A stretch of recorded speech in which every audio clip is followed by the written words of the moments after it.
This book is the perfect hack to crush your reading goals this year. Standing in at a whopping 144 pages. This sci-fi novella has been recommended to me countless times in my comments. And by countless, I mean 12. So I read this thing. And I'm gonna give a spoiler-free recap and 5 reasons why you should add this book to your reading list this year. Reason 1.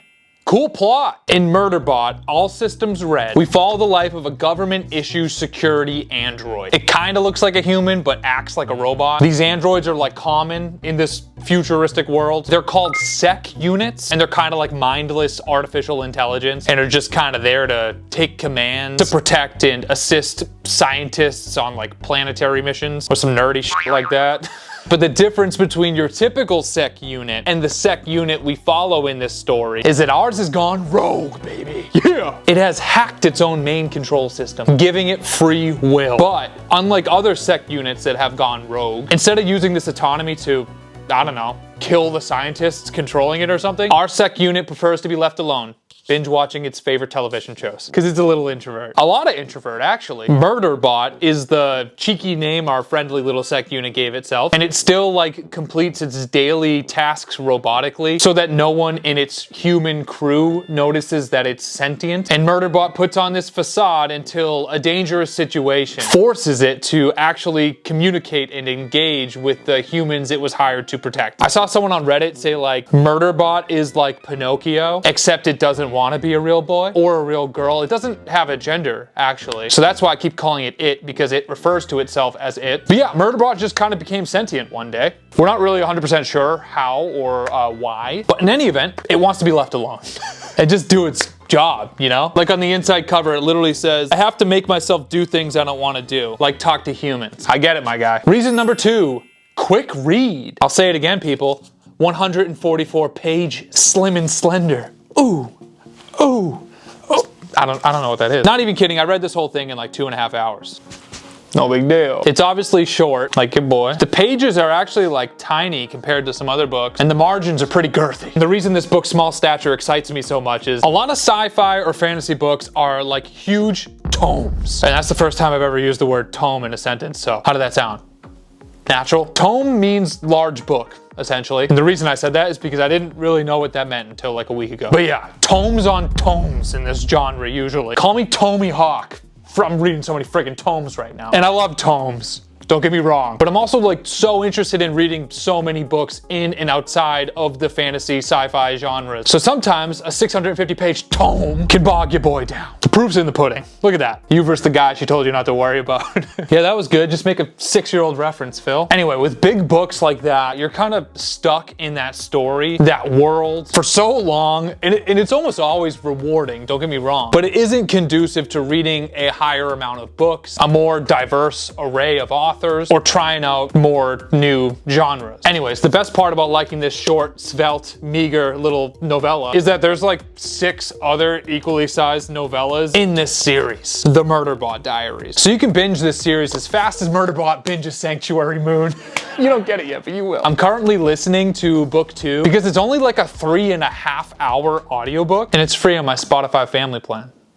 So, but yeah, maybe just swap listening to your dumb, stupid podcast and listen to the Murderbot audiobook to absolutely annihilate your reading goals this year. Yeah, you can crush one of those audiobooks in like a long car ride, and boom, you just added a book read onto your yearly goal. They're gonna start calling you Goal Anthony, shooting guard for the Orlando Magic. Some of you are gonna be hitting so many goals. That was my worst reference yet, wasn't it? Reason number 3, I think. Quick read. Oh, no, I already did that one. Relatable main character. So in this book, we read from the first person point of view, or POV, of our main character, Murderbot. Murderbot is a socially awkward, but highly capable security android. That's kind of like half bot, half human, but 100% introvert. My dude likes to be by his lonesome. Talking to humans gives it the heebie-jeebies. Maybe even the willy-nillys. The squiggly-squagglies. Potentially, I don't know if anyone's ever said that in their life. I think anyone who is introverted or even a little socially awkward will really resonate with this main character. And I'm acting like that's like an original hot take, but I think that's like the whole point, whole selling point of this book. Like we're literally reading about a rogue death machine that calls itself Murderbot, but it has all these anxious, paranoid, cynical, socially awkward, self-conscious, self-aware antics. It's got all those antics, man. That's a lot of antics, and he's got all of them. And that dichotomy, that juxtaposition, if you will, that contiguity, as I always say, and didn't just look up a bunch of synonyms, is really funny and relatable. I don't know why I'm using so many big new words in this video. I'm just like in the bullpen, testing out some new junk, getting a feel. It's not going great. You know what? Comment some big words in the comments and I'll try to squeeze them in my next video. I'll see how many big words I can say in my next video. It's a big word winter, baby. Anyways, reason number 4. Casual writing. This book is written like very matter-of-factly, very conversational. Even in the action scenes, it almost reads like it's from a bored, angsty teenager's diary in a good way. It's very casual, a little self-deprecating. I love that. And it's kind of funny. Not LOL funny, but like slight little smirk funny. Like that. I know I say this in like every video, but just an expectation set to anyone new here. I'm generally a new reader. I just started reading a lot last year, and by a lot, I mean like 20 books in a year. That might sound like chump change to you. So I can't compare the vibes that I get from this book to a whole myriad, a whole plethora, a whole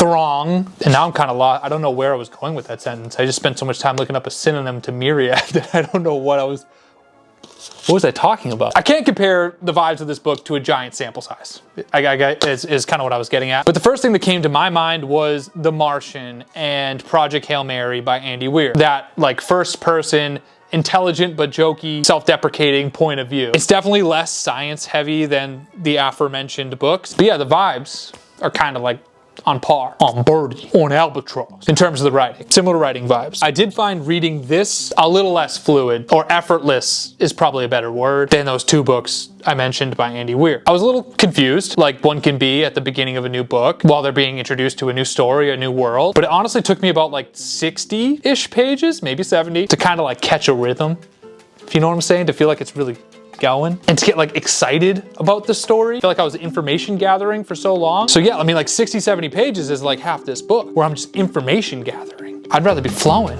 you know, but I'm like sitting here information gathering, and it took me until like half of this book to get flowing.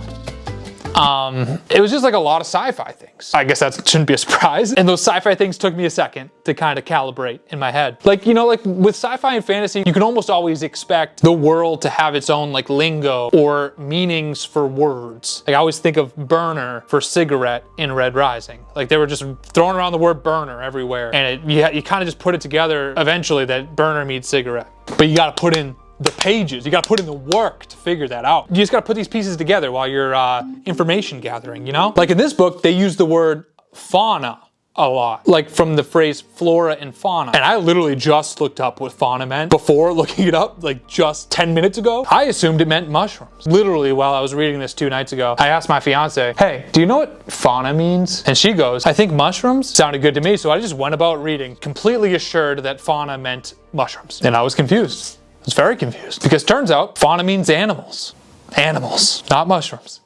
And that makes a lot more sense now. So maybe look up the words that you don't know while you're reading, and you won't be so flabbergasted the whole time like I was. Because they said the word fauna a lot. Someone get a fauna counter on this book. Gotta be the most times fauna has been used per capita in a history of books. So yeah, the writing was casual, but a little choppy to me at times. I'll give a non-spoiler spoiler and tell you that I haven't found book 2 to be choppy at all. It's free flowing, baby. I've been flowing like a Progressive commercial listening to that audiobook. I got better flow than Prom Tim Lincecum. Reason number 5, Murderbot is a series and will be a movie. By the end of reading All Systems Red, I was ready to dive into the next book. Yeah, I know I mentioned it earlier, but this is a part of a series. And after reading the first installment, I had a lot of questions, and I assume they will be answered in subsequent novellas. So that's super exciting and fun. Also fun, Murderbot is going to be adapted to the silver screen. Tinseltown, baby. Or whatever they call Apple TV. Alexander Skarsgård's in it, I think. I honestly Googled it and just saw his face, and I assume he's in it. So,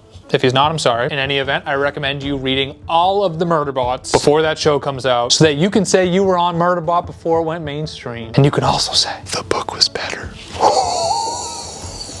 Even if that show blows me away, I'm saying that shit. So I know I'm ranting and waving about this a little bit, but to be perfectly honest, this first Murderbot novella didn't like blow my socks off. See?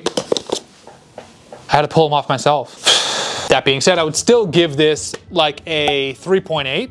Maybe 4 out of 5 stars. The concept and characters certainly piqued my curiosity. And after listening to about half of the second one, Artificial Condition, I am really enjoying that one. It went a different direction than I expected, but I'm pumped about it. It like introduces this new character that is just really cute. It's kind of like a cute character. I feel like this series probably catches its stride after the first installment, because in book 2, the world is getting bigger and funnier and kind of more sci-fi. More interesting characters are being introduced, new missions, and it's a little easier to read or listen to, I guess. And I'm just enjoying it more than the first, okay? All right? Sorry. All Systems Red, Murderbot series number 1, is kind of like the pilot episode of a TV show. Have you ever gone back and watched the first episode of your favorite TV show that was on for like 8 seasons? It feels weird. It's always a little odd. It almost has to like over-explain a lot. Who are the people? What is the place? What the heck is a sec unit? So in this case, by the second book, it can more so delve into the story and progress the main character. All that being said, first book good. First book still good and relatively easy to read overall. The Murderbot diaries are kind of trending in the Booktube, Booktok space right now, and I can totally see why it's so popular. It's like a cozy read, which is wild because it's literally called Murderbot, but it's also like a fresh new look at the future in a totally different tone of a world with sentient bots. And we follow one of them who is kind of anxious, kind of a pessimist, and kind of funny. It's just different. You know, you would expect this guy to be an absolute death machine, and it kind of is. But it's just an anxious death machine. It's a character you want to root for over the course of multiple books. Or novella. It's a novella. I always call it a book, but it's a novella. Look it's a novella, guys. Final thoughts. This really is a perfect little book, a perfect little novella for a chilly weeknight, a long beach day, a plane ride from, I don't know, like Boston to Florida, a weekend read just cuz, and anything in between. Pretty fast paced, it's pretty lighthearted, and has a science fiction base with cool futuristic components. Definitely a book, definitely a novella to recommend to people who are sci-fi lovers or even newer readers in general, because this is a very non-daunting novella. Got it right that time. I mean, just look at it. Breathe it in. Yeah, oh yeah. What the fuck? And even though it's literally named Murderbot, and even though the series is literally, even though the series is literally named Murderbot, you might assume it's like RoboCop. It's not. Actually, I don't even really remember what RoboCop was about, so it might be. But if you take one glance at the cover of this and even the title, that represents the backdrop of this world. But it doesn't really represent the tone that you're reading. Hope that made sense hearing that, because it didn't really make sense saying it. Also, a hardcover book has a great feel to it. Feels high quality. I don't know if I'm the only one who cares about that, but just really crisp. Good weight, good feel. It's not every day you can get a really cool futuristic world and concept while having a really unique, relatable main character and have access to their inner thoughts, which are quirky. And that's what you get with the Murderbot diaries, people. So those were the 5 reasons I think Murderbot is definitely worth a read for you this year. Because honestly, reading like all 7 of these novellas in this series probably still has less pages than one Brandon Sanderson book. Last time I checked, 7 is a bigger number than 1. Beef up those Goodreads stats. Nah, just kidding, read what you want. But this might be a nice break in between all the tomes that you're reading. If you've read the Murderbot series, feel free to add your spoiler-free thoughts in the comments and why you think someone should dive headfirst into this series, because I'm sure I missed something. And subscribe for more book stuff and novella stuff.